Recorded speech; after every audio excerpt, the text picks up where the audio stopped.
Muy bien, lo habíamos anunciado, el señor Guerra García está con nosotros, él es ya virtual congresista, cada vez se acerca más la definición oficial en la OMPE respecto a los resultados. Ayer hubo una reunión importante entre los candidatos a la vicepresidencia, la candidata a la presidencia y quien ha estado a cargo del plan de gobierno de Fuerza Popular. Empieza una nueva ronda completamente distinta. ¿Cómo está, señor Guerra García? Bienvenido a Ampliación. Buenos días, Mónica, ¿qué tal? Mucho gusto de estar con ustedes. A ver, lo que tenemos claro ahora, más allá de que el señor Castillo está en la primera minoría en esta segunda vuelta, ustedes le siguen con 4 o 5 puntos de diferencia. Hay un 70% del país que no ha votado por ninguno de los dos, y por otro lado, hay también un registro de ausentismo mucho mayor que en las anteriores ocasiones. Es decir, la conquista del voto va a ser una conquista de ver quién se equivoca menos en una ronda como esta. ¿Hacia dónde apuntan ustedes en términos claros en esta segunda vuelta? Porque es evidente que hay una fractura, como siempre la ha habido, pero se ha agudizado. Entonces, ¿cómo se enfrenta esto en un país como el nuestro para tratar de alguna forma de entender la complejidad de lo que pueda pasar a partir del 28 de julio? Así es, Mónica. Creo que la cifra que ha señalado al inicio es clave. Un 70% del país no ha votado por ninguna de las dos principales fuerzas, que son en realidad primeras minorías, por así decirlo, primera y segunda minoría, por lo menos por ahora. Esa es una llamada de atención del pueblo y es algo a lo que tenemos que escuchar. No podemos irrogarnos y creer que el pueblo o determinado pueblo ha votado por nosotros, ¿no? Eso es no solamente mesiánico, sino confundido. Entonces, lo primero que hay que hacer es escuchar a la población, escuchar a la gente, también escuchar a las partes políticas, donde se han expresado también otros votos, pero hay también sectores que no han votado, hay sectores que han votado en nulo, en blanco, y esa es nuestra primera intención, tener una buena fotografía de cómo han sido los resultados. Por eso es que nosotros hemos sido muy prudentes a no decir, hemos ya pasado a la segunda vuelta, y nuestro primer interés será escuchar a muchos sectores, que son los más afectados por esta crisis. Estoy hablando de gremios, estamos hablando de gente de la pequeña y mediana empresa, estamos hablando de zonas, estamos hablando de industrias tan afectadas como los restaurantes, como el turismo, que lo último que van a querer es que tengamos pues un escenario de confrontación que demore más en la recuperación económica y la recuperación de la salud de nuestro país, que para nosotros es ahora lo más importante. Fernando. Sí, señor Guerra García, buenos días. Quería preguntarle algo, en realidad, aprovechando su experiencia como inspirador principal del plan de gobierno y como una persona que conoce el mundo de la informalidad. Aunque es algo concreto, puede poner en evidencia cuánto comprendemos nuestro país y cuánto podemos contribuir a solucionar sus problemas. Y me refiero a las invasiones registradas en los últimos días en el Morro Solar y zonas aledañas. ¿Cuál es la metodología para solucionar este tipo de conflicto social antes de que genere violencia? Sí, bueno, yo no me considero el principal inspirador, creo que del plan de gobierno somos un equipo que ha hecho mucho trabajo con diferentes especialidades. Por ejemplo, en el tema de territorio, hemos trabajado mucho con Patricia Juárez, que ha trabajado muchísimo en titulación, estando en el municipio de Lima, al igual que con Marta Moyán, que son parte del equipo de plan de gobierno. A ver, nosotros partimos de un diagnóstico de lo que ha hecho, de lo que mal ha hecho COFOPRI en los últimos años. COFOPRI, una entidad creada por Alberto Fujimori, llegó a dar 1 millón de títulos hace más de 20 años. Actualmente tenemos un déficit, tenemos una espera de por lo menos 2 millones de personas que esperan regularizar, esperan tener títulos, esperan ser propietarios. Este trabajo no lo ha hecho COFOPRI porque, como muchas partes de nuestro Estado, ha funcionado mal. lo que tenemos y se expresa en estos votos populares, también en este voto radical que tiene el señor Castillo, es este Estado ausente e ineficiente, porque es una terrible combinación. COFOPRI no solamente ha dejado de funcionar, sino que ha dejado espacio a ni siquiera una informalidad, a un también tráfico de tierras, a mucha corrupción ahí. Nosotros vamos a trabajar muy especialmente en rediseñar, en repotenciar COFOPRI. Hoy hay muchísimas herramientas,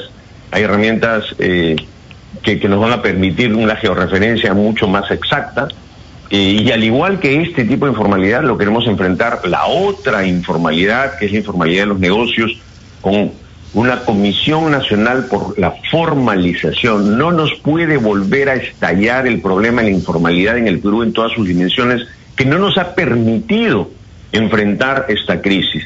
Y esto hay que hacerlo al más alto nivel, hay que ponerle un nivel de Estado, hay que tener una política de Estado por la formalización. Sí. Señor Guerra García, ¿cómo está? Buenos días. ¿Qué tal? Usted es prácticamente congresista ya, pero quería consultarle. En las últimas horas, se ha conocido que el fiscal José Domingo Pérez ha solicitado medidas para evitar actos que incitan a la violencia en su contra y vienen de la candidata Keiko Fujimori. Le pregunto esto porque en el Congreso disuelto hubo muchos cuestionamientos al equipo Lavallato. En ese sentido, ¿cuál va a ser la conducta de la bancada fujimorista con relación a las investigaciones que hay en contra de la candidata y la labor del equipo que encabeza Rafael Vela? ¿Qué opina sobre esta situación? Sí, nosotros justo ayer revisábamos estas declaraciones y nos preguntábamos específicamente a qué se refiere, ¿no?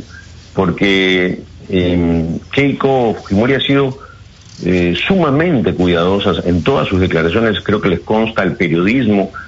Había momentos en que le decían: no te puedo responder sobre este tema, no puedo referirme al tema que está en juicio, precisamente por ese respeto al proceso, lo cual lo ha demostrado en toda la campaña. Yo personalmente no entiendo el afán. Perdón. ¿Sí? Él dice, que estas actitudes de violencia y amenaza ocurrieron después de que presentó la acusación donde solicita 30 años y 10 meses de prisión contra Keiko Fujimori.